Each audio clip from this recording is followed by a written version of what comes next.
So hello guys, welcome back to the new video of Tech Yoker.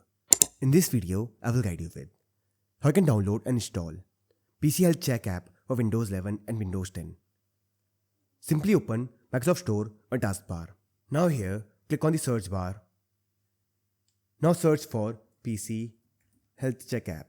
Now you will see Microsoft PC Manager. Click on it.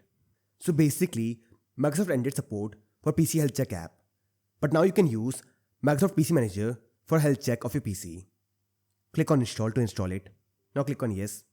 And this will start installing Microsoft PC Manager. And now the app is installed. Click on open to launch it. Now minimize this window. Click on get started. Now here click on health check. And this will health check your PC. And now this will suggest all the things to do. Let's check it. Now click on optimize now. And this will optimize your PC health. And the work is now done. Close this window. Close this window again. So this you can download and install PC Health Check app on Windows 10 and Windows 11. So I hope you find this video useful.